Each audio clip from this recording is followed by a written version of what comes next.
안녕하세요. 저는 이제 막 70으로 들어설 노무입니다.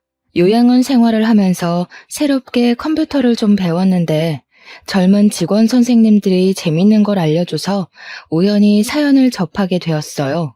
한 자리에 앉아서 수많은 사람들의 이야기를 듣고 말을 남기고 한다는 게 너무 신기하더라고요.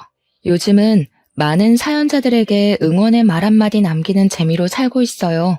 사연을 듣고 응원만 하다 보니까 한편으로는 제 사연도 꽤나 심도 있어서 얘기를 한번 해보면 좋겠다. 그런 생각이 들더라고요. 그래서 남겨봅니다. 시간 되시는 분들은 들어봐 주세요. 저는 젊은 시절부터 남편이란 작자 때문에 고생을 많이 하며 지냈습니다. 남편과 만나서 결혼을 한 건 단순히 제가 사는 동네에 총각이 남편밖에 없었기 때문이었어요. 제가 살던 시절에는 남자와 여자가 만나서 결혼을 하는 과정이 그리 복잡하지도 않았고, 잘 맞고 안 맞고 상관없이 그냥 얼굴 좀 길게 봤다 싶으면 하는 게 결혼이었어요. 그래서 남편이 알코올 중독에 빠져가도 바람 피우고 반백수처럼 살아도 저는 그걸 다 감당하면서 육아에만 열중했습니다. 당연히 힘들었죠. 그때는 저와 비슷한 고충을 겪는 아내들이 많다는 걸 알면서도 힘든 건 힘들었어요. 그럼에도 제가 그런 쓰레기 남편으로부터 버틸 수 있었던 건 제 자식들이 있었기 때문입니다. 제게는 아들 셋과 딸 한 명의 자녀가 있어요. 아들만 낳다가 제가 딸이 갖고 싶어서 어려운 형편에도 불구하고 굳이 생겨버린 아이를 지우지 않았습니다. 실제 아들들과 딸은 나이 차이가 좀 났는데 아들들이 딸들을 잘 봐줘서 육아는 그리 힘들지 않았어요. 저를 힘들게 했던 건 오로지 남편뿐이었죠. 남편은 제 얼굴만 보면 욕을 하고 시비를 거는 사람이었습니다. 그건 자식들이 보고 있는데도 마찬가지였고 특히나 밥상머리 앞에서 저를 그렇게 무시했었어요.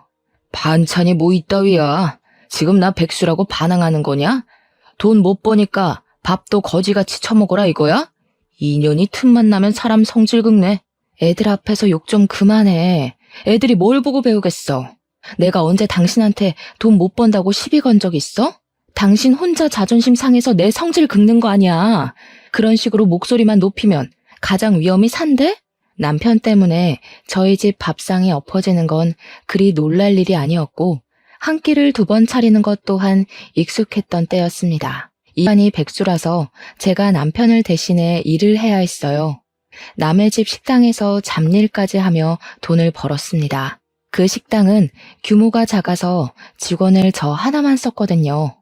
요리는 사장님이 했고 나머지는 제가 다 했어요. 당연히 육체적으로 피로했으나 집에서 술만 먹고 있을 남편을 보는 것보단 마음이 편했습니다. 그리고 무엇보다 다행히 남자 사장님 인심이 너무 좋아서 제 편의를 잘 봐주셨어요.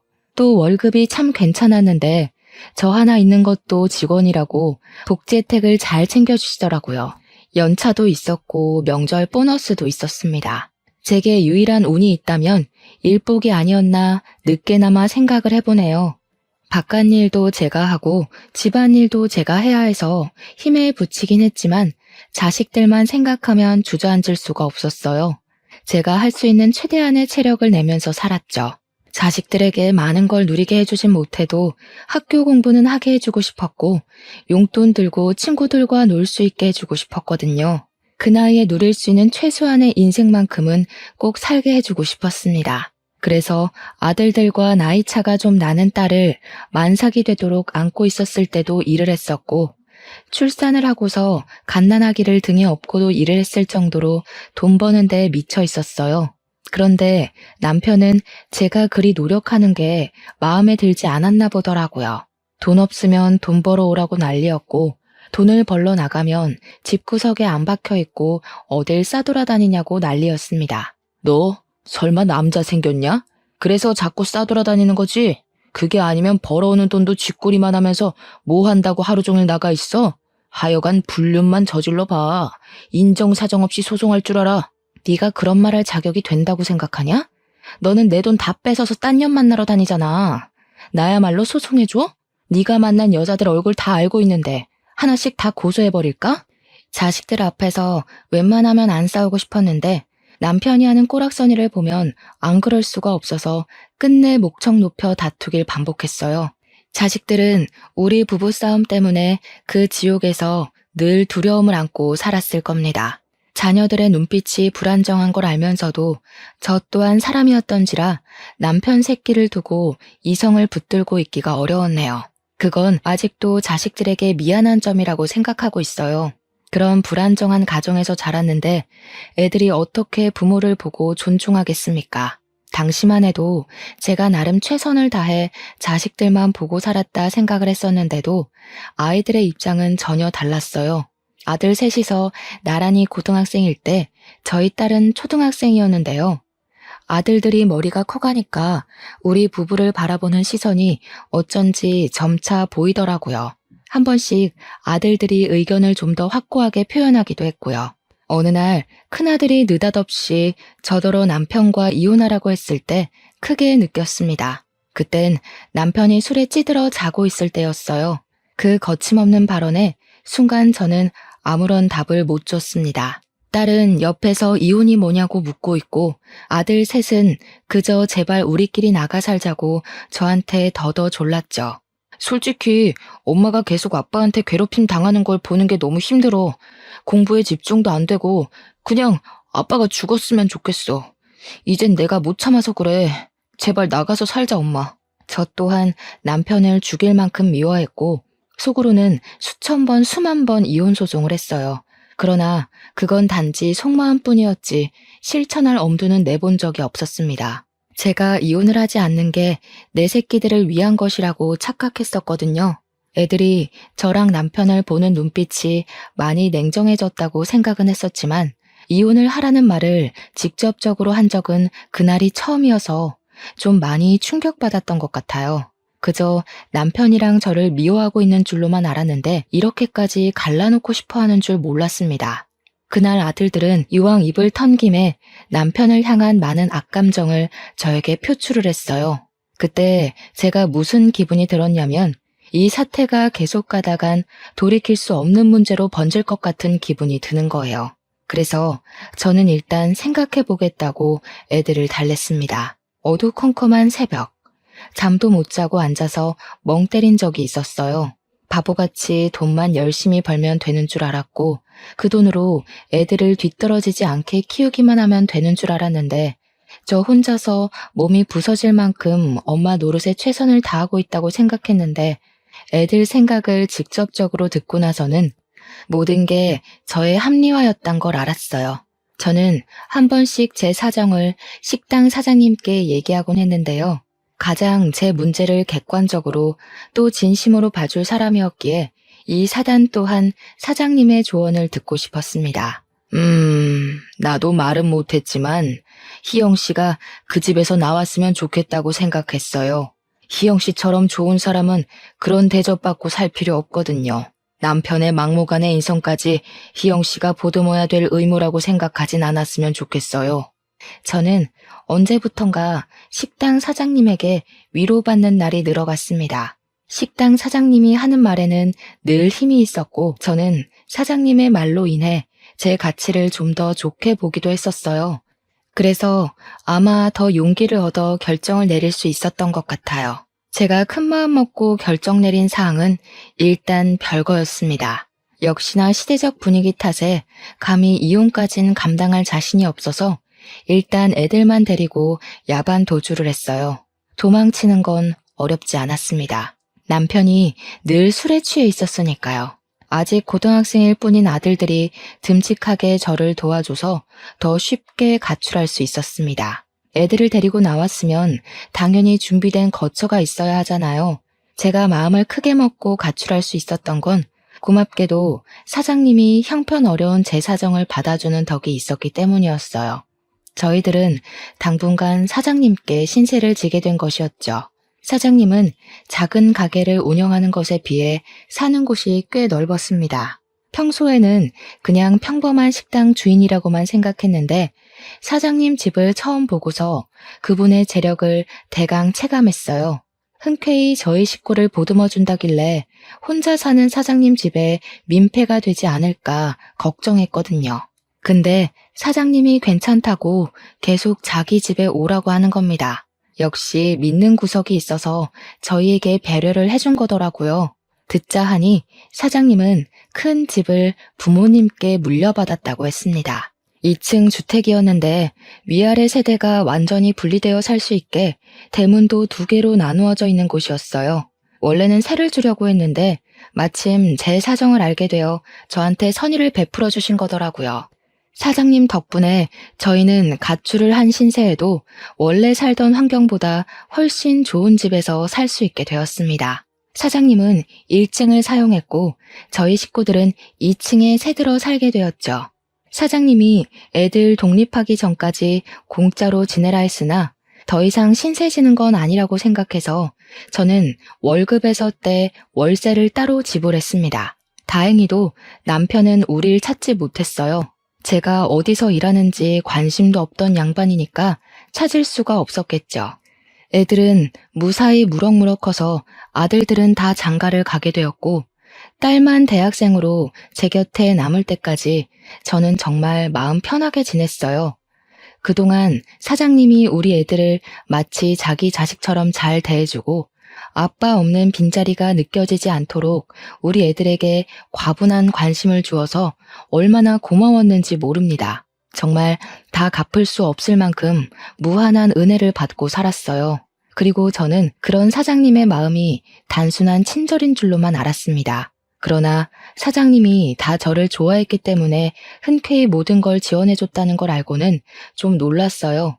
사장님의 고백을 처음 들었을 때 저는 저 또한 사장님을 좋아한다는 걸 깨달았습니다. 이 사실은 당연히 자식들도 성인이 되면서 알게 되었고 나이 들어서 징그럽단 소리 안 하고 오히려 우리를 축하해줬어요. 애들 말이 제발 좋은 남자 만나서 엄마가 행복하길 바랬다고 얘기해주기도 했. 정말 모든 게 꿈만 같던 시절이었지만 한편으론 걱정되는 부분도 있었어요. 당연히 제게 영원한 오점인 남편의 존재 때문이었는데요.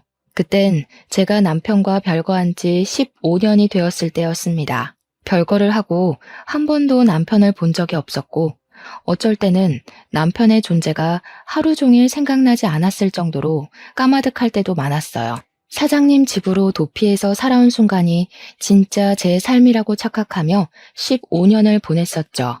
그러나 결국 이 모든 것이 꿈이라는 걸 깨닫게 해준 건 여전히 제 발목을 붙들고 있었던 법적 부부인 남편이었어요. 제가 이런 고민을 품고 산다는 거 사장님도 당연히 알고 있는 사실입니다.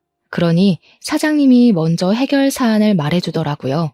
만약 남편의 외도가 계속 진행되고 있다면 10년 내까지 소송이 가능하기 때문에 이혼 소송으로 해결을 할 수가 있고 법정 참석은 변호사를 선임하면 되니 굳이 제가 다시 남편을 마주하는 일은 없을 거라고 하더군요. 저는 법에 대해 잘 몰라서 다시 남편을 만나야 하는 줄 알고 살짝 두렵기도 했거든요. 그런데 사장님 덕분에 또 용기를 얻은 셈이고 방법도 있으니 더 이상 이혼 안 할 이유가 없어진 겁니다. 그렇게 저는 10여 년 끝에 이혼 소송을 하게 되었고 말도 안 되는 위자료까지 받아서 사장님과 재혼을 할 수 있었습니다. 자식들은 사장님 같은 새아빠라면 언제든지 환영이라고 해주면서 저희의 관계를 많이 축하해줬어요. 어떻게 일이 항상 고마울 수가 있는지 모르겠네요. 사장님이자 이제 남편이 된 그에게 부족하지 않은 아내가 되고 싶었어요. 배우자에게 이런 감정까지 들었던 건 살면서 처음이었습니다. 너무 두근거리는 경험이었고 결혼이란 게 이런 거구나 싶은 느낌이었어요. 자녀들도 남편이 어떤 사람인지 알기 때문에 아빠로 받아들이는 게 어렵지 않아 보였습니다. 딸은 우리가 재혼을 하기 전부터 사장님에게 아빠라고 부르고 있었고 아들들은 좀 쑥스러움이 많아 아저씨라고 하면서도 휴대폰에는 아빠라고 저장해 놓았어요. 차차 좋아지고 있는 가족의 형태를 보니까 그제야 저도 2다리를 뻗고 살 수 있겠더라고요. 그리고 어느 날이었어요. 이미 충분히 행복한데 남편이 제게 뜬금없이 생일 선물을 주었는데요. 건물 2채의 명의 변경 신청서를 보여주더라고요. 건물 시세를 전부 합치면 수백억이 되는 자산이었습니다. 이건 남편이 부모님에게 물려받은 자산 중 일부라고 설명을 해줬어요. 저랑 지내는 동안에 건물 시세가 더 폭등해서 어느덧 수백억 자산가가 된 것도 남편 스스로는 몰랐대요. 그런데 그 큰 재산을 느닷없이 저한테 덜렁 주겠다고 하는 남편의 마음이 정말 당황스러웠어요. 당신은 언젠가부터 돈을 너무 쉽게 생각하는 것 같아요. 아무리 부부라지만 내가 이렇게 큰 선물을 어떻게 받아요? 지금도 충분히 받을 거 다 받았고 행복하니까 자꾸 더 해주지 마요. 이미 희영 씨 거였다고 했잖아요. 내가 이날만은 얼마나 기다렸는데. 우리 이제 부부잖아요. 다른 부부들보다 늦게 시작했으니까 그만큼 빨리 많이 공유하고 살고 싶어서 그래요. 그래야 남 같지 않고 진짜 부부가 된 기분일 것 같거든요. 저는 그 자리에서 감동을 머금고 남편의 마음을 받았습니다. 말했다시피 그날은 제 생일이었어요. 그래서 아들 부부까지 다 모여서 저녁을 먹던 날이었거든요. 남편이 식사 자리에 끝나고 저를 따로 방으로 불러서 준 선물이었습니다. 그런데 그걸 애들이 몰래 들어버린 거예요. 누가 엿본다는 건 모르고 있었는데 제가 남편 앞에서 눈물을 보이자마자 자녀들이 들이닥쳐 저는 우리 둘의 모습을 보곤 박수를 쳐줬어요. 우와, 아저씨, 지금 엄마한테 전부를 다 주신 거 아니에요? 저희 다 들었어요. 어쩐지 아저씨 집 처음 왔을 때부터 부자 같았는데 정말이었네요. 세상에서 제일 대단한 남편감 아닌가? 엄마, 완전 땡 잡았어. 너무 부럽다. 나도 아빠 같은 남자랑 결혼하고 싶어. 세상에 어떤 남편이 마누라 생일 선물이라고 건물을 덜컥 주겠어. 자녀들은 남편의 재력을 알고서 그저 존경 어린 눈빛을 띄었고 며느리들도 시아버지 너무 멋있는 분이라면서 분위기를 한껏 띄워주었어요. 남편은 그런 자녀들과 며느리들에게 어깨를 으쓱해 보이며 땡 잡은 건 오히려 자신이라고 당신 같은 와이프 얻는 것이 쉬운 게 아닌데 너무 고운 여자랑 결혼을 해서 기쁘다는 식의 민망한 말을 해보였습니다. 자녀들과 며느리들이 남편의 느끼한 멘트에 소리를 지르면서 자지러지곤 했는데 그 달아오른 분위기에서 저만 얼굴이 빨개져선 고개를 못 들고 있었어요. 너무 부끄러웠지만 그런데도 이것이야말로 행복이라는 게 너무 느껴지더라고요. 이미 남편을 만나고 잘 살아왔으나 저는 여기서 더 잘하는 아내가 될 것이고 더 훌륭한 엄마가 되겠다고 그때 한 번 더 결의를 다졌던 기억이 납니다. 그렇게 저의 행복은 날아오를 대로 올라 정점을 찍고 바로 추락하기 시작했어요. 높이 올라간 만큼 추락하는 속도도 너무 무섭고 갑작스러웠습니다. 제가 처음으로 무너졌던 건 따뜻했던 봄의 계절이었습니다. 재고 부족으로 장을 보러 갔던 남편이 느닷없이 혼수 상태에 빠졌다고 병원에서 연락이 왔었어요. 그땐 너무 깜짝 놀라서 상황 설명도 못 듣고 바로 식당 문을 닫고 병원으로 달려갔습니다.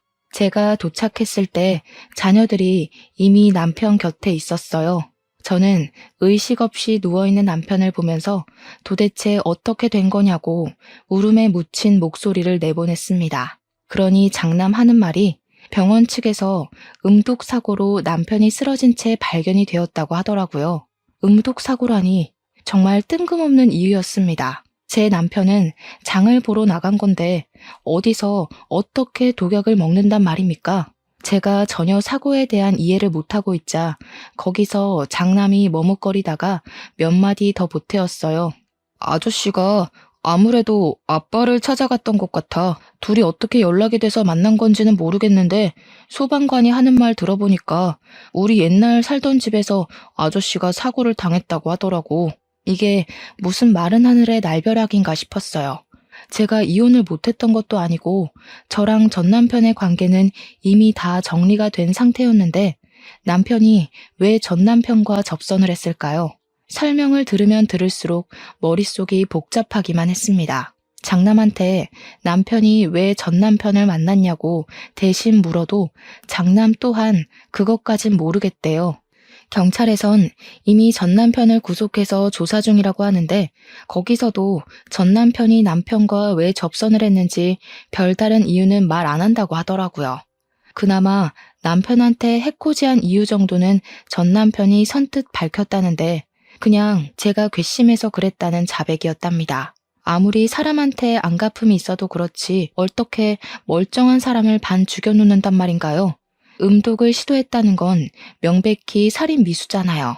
몇 년이 지나도 한결같이 쓰레기인 전 남편 소식을 들으니 얼마나 심장이 벌렁벌렁 하던지. 끝난 줄만 알았던 전 남편의 존재가 다시 제 발목을 잡자 과거로 돌아간 것 마냥 가슴이 갑갑했습니다. 제 눈앞에서 남편이 의식 없이 누워 있어서 더 혼란스러웠던 것 같아요. 그렇게 저는 남편을 붙들고 이게 무슨 일이냐 오열만 하면서 시간을 보냈어요. 남편이 이렇게 된 게 내 탓 같아서, 아니 내 탓이라서 모든 게 죄스러울 뿐이었습니다. 자녀들은 그런 제 곁을 돌아가면서 지켜주었어요. 자녀들이 남편 꼭 깨어날 거라고 위로를 해주는데도 좀처럼 진정이 되질 않았습니다. 당연히 식당 문도 못 열었어요. 남편의 곁을 한시도 떠나기가 싫었으니까요. 이게 모두 제 전 남편의 짓이니 남편이 깨어나면 저를 원망할 수도 있다고 생각을 했어요. 그런 건 상관없었습니다. 그저 남편에게 이혼을 당해도 괜찮고 남편이 저를 안 보고 싶어 해도 괜찮으니 그냥 무사히 깨어나기만을 바라면서 그 무거운 시간을 묵묵히 보냈어요. 혼자 이렇게 자책을 하는 것이 아닌 원망을 듣더라도 남편 목소리로 직접 듣고 싶었습니다. 그러나 제가 남편에게 대단히 큰 원흉이었나 봐요. 하늘은 제게 남편에게 용서할 시간을 주지 않았습니다. 안타깝게도 남편은 발견 당시 이미 소생 불가 상태였기에 호흡기를 끼고 중환자 신세를 진 지 2주 만에 세상을 떠났어요. 그날 저는 정말 세상이 무너지는 줄 알았습니다. 남편에게 아무것도 듣지 못했고 마지막 인사를 나누지도 못했는데 남편을 보내주라네요. 뭐 이런 경우가 다 있단 말입니까? 이렇게 경우 없는 작별은 왜 있냔 말이에요. 아직 남편에게 들을 말이 많고 보답해야 하는 마음도 가득한데 사별이라뇨. 너무 황당해서 남편에 대한 미안함과 슬픔이 원망으로 변질되기까지 했어요. 대체 왜 그런 위험한 사람을 혼자서 찾아간 건지 남편 옷깃을 붙들고 묻고 싶었습니다. 그러나 역시 돌아가신 분에게선 답이 없었죠. 저는 장례식 내내 텅 빈 마음으로 시간을 보냈어요. 자녀들과 며느리들이 저를 대신해서 바쁘게 조문객을 받았고 장례 절차에 따라 움직였습니다. 쓸쓸하게 보낸 우리 남편, 장례식이라도 성대하게 치러주고 싶어서 자녀들이 의견을 많이 보태었어요. 남편은 역시나 좋은 사람이었는지 조문객들이 정말 많았습니다. 그래서 더 미안했어요. 착한 사람이 괜히 나 같은 사람을 만나서 이렇게 일찍 단명을 해버린 거니까요. 그렇잖아도 조문객들은 남편이 이렇게 갈 사람 아니라고 하면서 제게 따가운 눈초리를 보냈고 뒤에서 구시렁거렸습니다. 그런 소리를 들으면서 저 또한 제 탓이 맞는다고 생각했어요. 그래서 사람들의 소리가 칼이 되어 제 가슴에 꽂혀도 전혀 아프지가 않았어요. 이 정도로 아파해선 안 된다는 집념이 제 정신을 매도해버렸기 때문이 아닐까 싶습니다. 그렇게 하루 이틀 보내다가 발인식을 마치고 남편 유품을 정리하던 중 문득 어떤 생각이 떠올랐는데요. 우리 아들들은 어쩌다가 전 남편 집에 가서 그 사고를 발견하게 되었는지가 궁금하더라고요. 그저 남편이 전 남편 손에 어떻게 당했고 왜 당했는지만 궁금했지 그 두 사람을 아들들이 어떻게 발견했는지에 대해선 생각을 못하고 있었습니다. 저는 유품을 정리하다 말고 장남에게 전화를 해봐야겠다고 생각했어요. 휴대폰이 어디 뒀는지 찾는다고 바닥을 이리저리 둘러보다가 주웠는데 그 순간 침대 밑에 있는 박스를 하나 발견했습니다. 제 짐은 아니었으니 남편의 짐이 확실했어요. 이런 곳에도 짐을 놔뒀나 싶은 마음으로 가볍게 열어봤습니다. 남편의 물건이 맞았고 그 안에는 남편 개인적인 서류들이 가득했어요. 저는 봐도 모를 거라서 자녀들을 불러서 이걸 정리해야 하나 하던 와중 제 눈에 띈 하나의 봉투가 있었는데요. 새 것으로 보이는 서류 봉투였어요. 그것만 단단하게 묶여 있어서 손이 안 갈 수가 없었습니다. 그런데 그 안에는 생각 없이 열어본 것 치곤 생각지도 못한 자료가 들어 있었어요. 저도 한눈에 알아볼 수 있는 남편의 유언장 사본이었죠. 그리고 그것과 함께 들어있던 수많은 A4 용지. 그건 남편의 필체로 적힌 일기였습니다. 그곳에는 남편이 제게 숨기고 있었던 그동안의 사정들이 고스란히 적혀 있었어요. 마치 저한테 편지를 쓰는 것처럼 일기가 적혀 있어서 실제 남편이 직접 얘기해 주는 것과 같은 망상이 들기도 했는데요. 남편이 마지막 흔적이 묻어있는 그 일기를 하나 둘 읽어볼수록 저는 입을 틀어막을 수밖에 없었습니다. 그곳엔 제가 굳이 자녀들에게 연락하지 않아도 남편의 죽음을 예측할 수 있을 만한 내용들이 수두룩했어요. 당황스럽게도 남편이 전 남편을 만난 건 이번이 처음이 아니었더라고요. 그전에도 전 남편을 만났다는 게 충격이었지만 그보다 더 놀랐던 건 그 만남이 전부 제 아들들의 주도하에 이루어졌단 거였어요. 아들들은 저 몰래 내 남편을 찾아가서 친부에게 지속적으로 시달리고 있다고 몇 번이나 하소연을 했던 것 같았어요.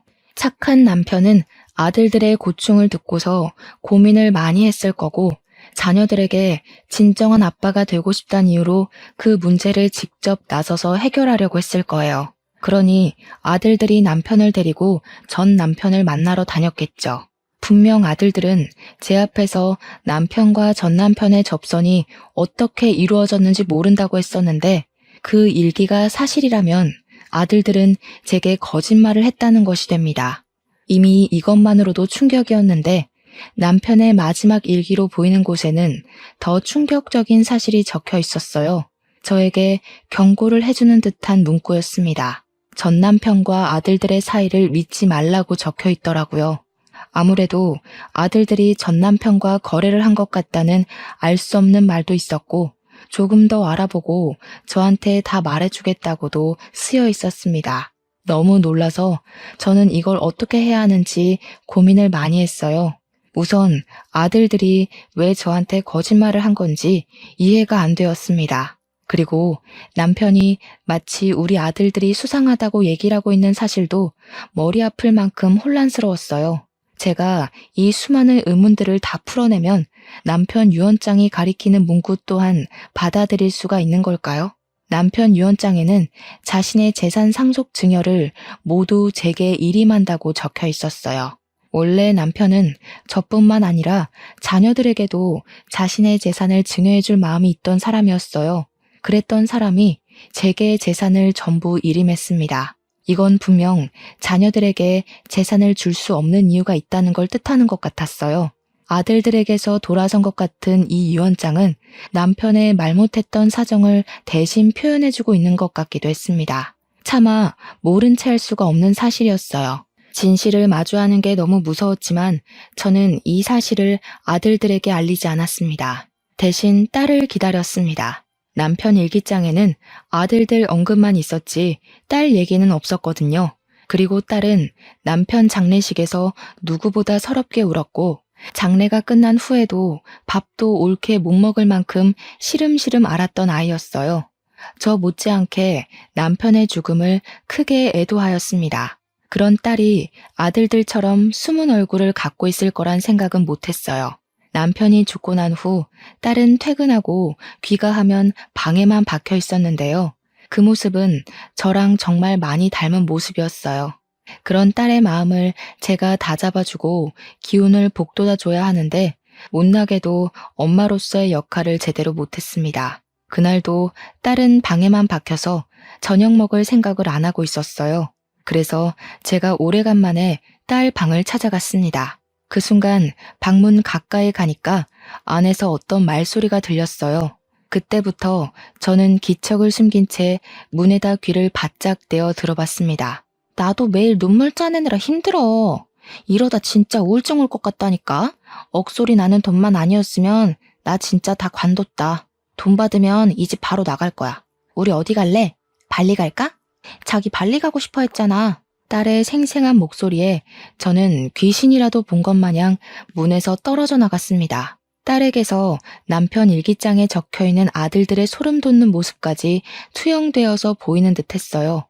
아들들 또한 제가 못 보는 곳에서 딸처럼 이런 생각으로 남편을 바라봤겠죠. 저는 이때야 내 자식들의 실체를 다 알아버린 셈이었어요.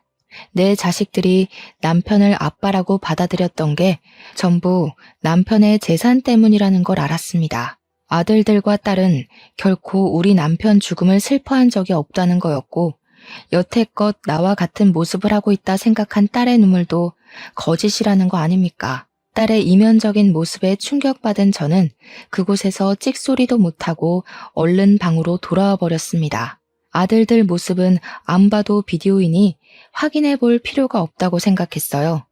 진실을 직면한 그날, 저는 남편과 단둘이 썬 그 방에서 며칠을 울었습니다. 남편이 제게 자식들의 이런 면을 말하지 못해서 얼마나 속이 골았을까요? 혼자서 어떻게든 해결해 보려고 얼마나 노력했을까요?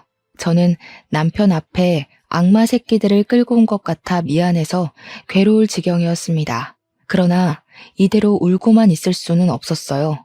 남편의 재산이 정리되어야 한다는 걸 이미 자녀들이 알고 있고 자기네들 앞으로 떨어질 콩고물을 기대하고 있잖아요. 충분히 울면서 시간을 보낸 저는 마음을 굳건하게 먹고서 변호사를 불렀습니다. 어차피 재산 정리하려면 변호사를 불러야 되니까요. 그리고 자식들에게도 식당으로 모이라고 연락을 한 통씩 넣었어요. 자식들은 뻔뻔한 얼굴로 저를 위로하면서 안부를 물어주었습니다. 자녀들에게서 전 남편의 괴물 같은 모습이 보이는 것 같아 소름이 돋았어요. 어쩌면 멍청했던 전 남편보다 훨씬 더 지능적으로 무서운 녀석들일 수도 있겠네요. 저는 차마 자녀들에게 괜찮다는 말은 못하고 애써 마음 안 좋은 척하고만 앉아 있었습니다. 그리고 변호사가 우리 앞에서 남편의 유언장을 읽어주기 시작했는데요. 솔직히 직접적으로 상황에 마주하게 되면 더 심하게 두렵고 떨릴 줄 알았거든요. 그런데 의외로 감정이 침착해지더라고요. 그 덕분에 변호사가 유언을 또박또박 읽어나갈 때마다 자녀들 표정이 점점 바뀌는 게 아주 잘 보이는 거 아니겠습니까? 그 모습이 얼마나 악마 같고 가소롭던지. 남편이 아니었다면 저 또한 자식들의 이런 이면에 속아 넘어갔을 거 아닙니까? 그 생각만 하면 분명 내가 낳은 자식인데 전혀 자식 같아 보이지가 않더라고요. 심지어 유언장을 발표하는 이 자리는 그야말로 제가 제 힘으로 괴물을 낳았구나라는 걸 증명하는 자리가 되었는데요. 변호사가 유언장을 다 읽자마자 벌떡 들고 일어난 장남이 변호사 손에 있는 유언장을 뺏어갔어요. 지금 뭐라고 했어요? 엄마한테 다 일임한다고요? 이거 조작된 거죠? 분명 그 아저씨가 우리한테 준다고 약속했단 말이에요. 엄마가 말해봐. 엄마가 몰래 아저씨 유언 조작했지? 애초에 너희들 돈이 아닌데 뭘 그렇게 탐을 내니? 남편이 선심 써서 너희한테 주고 싶다고 했던 거지. 너희 돈을 맡아놨다가 돌려주겠다는 소리가 아니었어. 이미 열이 바짝 오른 장남한테 제 말은 들리지도 않는 것 같았어요. 장남은 기어코 제가 꾸민 짓이라 망언을 퍼부으며 유언장을 던져버렸습니다. 그리곤 제 멱살을 목 조르다시피 꽉 쥐었어요. 지금 혼자 잘 먹고 잘 살겠다는 거야? 어떻게 핏줄을 버려? 아저씨한테 정신 나가서 자식들은 안중에도 없었던 거지? 우리가 그 돈 때문에 무슨 짓까지 했는데 엄마한테 다 뺏기려고 내 손 더럽힌 줄 알아? 이거 다 무효야. 진짜 유언장 어딨어? 장남은 돈이 제 앞으로 안 떨어지자 막 나가기로 했는지 개소리를 거침없이 짓거렸어요. 장남은 지금 자신이 무슨 소리를 하고 있는지도 모를 만큼 흥분했던 것 같은데요. 장남이 말하는 더러운 짓이 뭔지는 제가 경찰한테 남몰래 신고를 하고서 알게 된 사실인데 아들들이 남편의 사망을 음독사고로 꾸미고 전 남편한테 뒤집어 씌운 거더라고요. 이미 자녀들이 저와 전 남편을 버린 거나 마찬가지인 셈이었지만 그 사실을 들었을 때 저 또한 자식들을 버리기로 마음먹었습니다. 고맙게도 녀석들은 내가 내 손으로 자식을 끊어내는 걸 죄스럽지 않도록 해줬어요.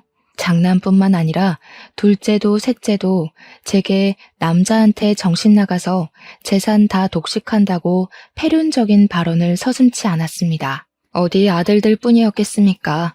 제 앞에서 남편 보고 싶다고 엉엉 울었던 딸까지 더는 본색을 연기하지 못하더군요.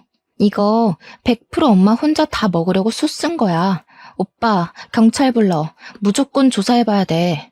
내가 왜 결혼도 안 하고 그 아저씨랑 엄마 밑에서 비위 맞췄는데 돈 한 푼 못 받으려고 그런 개고생을 한 줄 알아? 나 이거 인정 못해. 소송할 거야.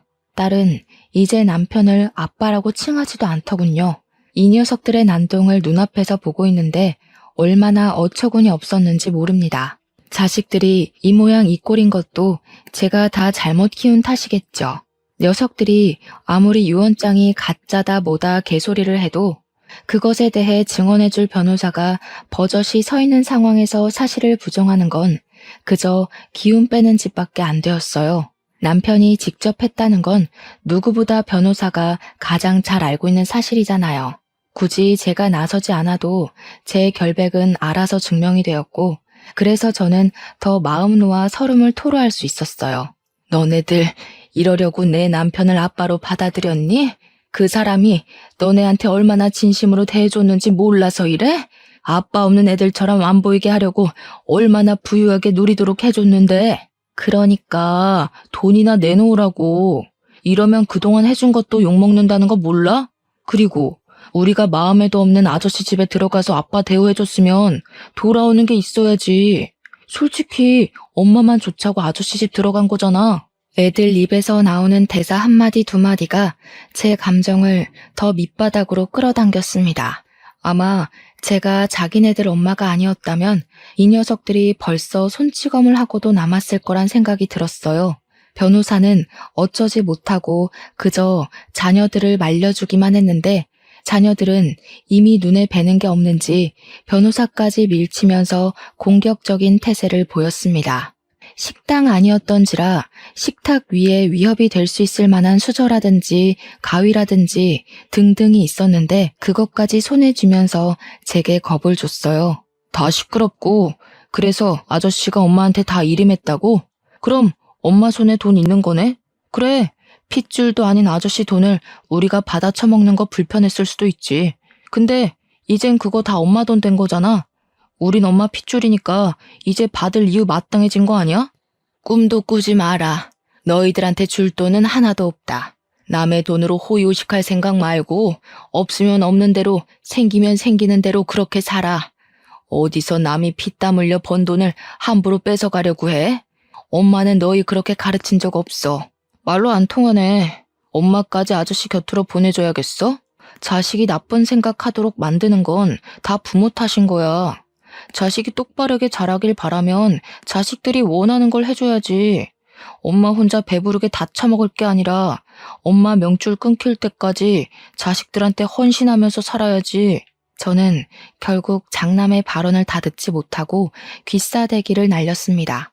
장남 손에는 가위가 쥐어져 있었는데 그걸 쥐고 있는 장남의 손이 부들부들 떨리는 걸 봤어요. 자칫 내가 여기서 생을 마감할지도 모른다는 생각까지 들었습니다. 그럼에도 저는 똑바로 일러주고 싶었어요. 부모가 성인이 된 자식 인생까지 책임질 필요는 없지만 부모로서 해줄 말은 해줘야 한다고 생각했습니다. 첫째가 돼서는 동생들 다 일러서 올바르게 앞장설 생각을 해야지. 도대체 뭐가 너를 이렇게 만든 거니? 돈 때문이니? 너희가 돈이 없어서 불행했어? 너희들 낳아준 친아빠가 쓰레기라서 지옥 같았던 거잖아. 돈이 없으니까 아빠가 그 난리였겠지. 돈만 있었어 봐. 적어도 우리가 남 눈치만 보면서 빌빌거리진 않았어. 엄마야말로 왜 자꾸 우리더러 불행하게 살래? 다른 부모들은 남의 돈 훔쳐서라도 내 자식 호의호식하게 만들어주는데 그래, 엄마가 자식 새끼 잘못 키운 죄 평생 안고 살 테니까 너희들은 너희가 뭘 잘못했는지 법이랑 한번 싸워봐라. 나는 내 새끼들이라고 너그럽게 합의해줄 마음 없다. 오늘부터 너희들은 내 새끼들이 아니라 내 남편 죽인 살인자 새끼일 뿐이야. 저는 자식들을 끊어내는 마음으로 그렇게 악을 질렀습니다. 때마침 시간 알맞게 도착한 경찰이 식당 안으로 들어섰어요. 저는 미리 시간을 정해서 경찰에게 신고를 해놓은 상태였습니다. 남편이 가진 증거물을 토대로 전 남편과 아들들이 남편에게 어떤 해코지를 했는지 조사를 부탁했었죠. 길목 CCTV와 블랙박스 등으로 어렵지 않게 남편의 죽음은 밝혀질 수 있었어요. 자식들은 경찰에게 연행되어 가면서도 제게 원망스러운 목소리를 내었습니다. 그 와중에 딸은 무서웠는지 금방 회유하면서 잘못했다고 울더라고요. 물론 그런 마음마저 고작 경찰한테 잡혀가기 싫어서 살려달란 소리일 뿐이었겠죠. 그렇게 저는 번잡한 상황이 지나가고 아수라장이 된 자리에서 털썩 주저앉았습니다. 올바른 길로 잘 나아가고 있다고 생각했는데 결국 제가 가는 길 끝에는 저 혼자만 서 있게 되었어요. 이러려고 자녀들을 데리고 가출한 게 아니었는데 어쩌다가 사랑하는 사람의 목숨까지 앗아버렸는지 모르겠네요. 왜 이렇게밖에 될 수 없었던 걸까요? 제가 뭘 그렇게 잘못 살았던 걸까요? 애초에 시대적 분위기를 따라서 결혼을 했던 게 잘못인 건지, 쓰레기 전 남편을 두고 자식들만 데리고서 가출을 했던 게 잘못인 건지, 아니면 남편의 식당에 취직을 했던 게 잘못인 건지 모르겠어요. 결국 죽은 남편에게 면목이 없어서 용서를 비는 것조차 창피했어요. 그날로 저는 식당 문을 영원히 닫아버렸습니다. 남편 없이 잘 먹고 잘 살 생각 없었거든요. 자식들까지 제 손으로 감옥에 보내고 벌을 내려줬는데 저 혼자 잘 살아서 뭐 하겠습니까? 그렇다고 파렴치한 자식들을 다시 자식으로 받아줄 생각은 없어요. 감옥에서 나오면 부디 이 세상이 고작 돈 때문에 막무가내로 살기엔 얼마나 혹독한 곳인지 깨닫길 바랄 뿐이네요. 저는 현재 인사말에서 말씀드렸다시피 요양원에서 생활 중입니다. 제게 남겨진 수백억의 재산은 요양원비를 해결할 돈만 남겨둔 채 전부 사회에 환원을 해버렸어요. 내 돈 아닌 걸 갖고 있으려니 얼마나 무섭고 마음이 불편하던지. 어려운 사람들을 위해 써버리니까 속은 좀 시원하더라고요. 아마 두 발 뻗고 못 자는 일은 없지 않을까 싶네요. 남은 생을 요양원에서 쭉 보내다가 갈 것 같은데 이곳이 조금 쓸쓸하고 심심하긴 하더라도 더는 아픔 없이 그냥 이렇게 살다가 가고 싶습니다. 마지막 소원인데 그것만은 하늘이 저를 불쌍하게 생각해서 들어줬으면 좋겠네요. 손가락이 굳어서 글 쓰는 속력이 느렸다 보니 벌써 저녁 먹을 시간이 되었습니다. 점심 먹고 앉았는데 벌써 저녁이라니 오랜만에 몸이 고생을 좀 한 기분이네요. 오늘은 일찍 잠자리에 들어야겠습니다. 제 사연 읽어주셔서 너무 감사해요. 모두가 덜 아픈 생을 살길 기원할게요.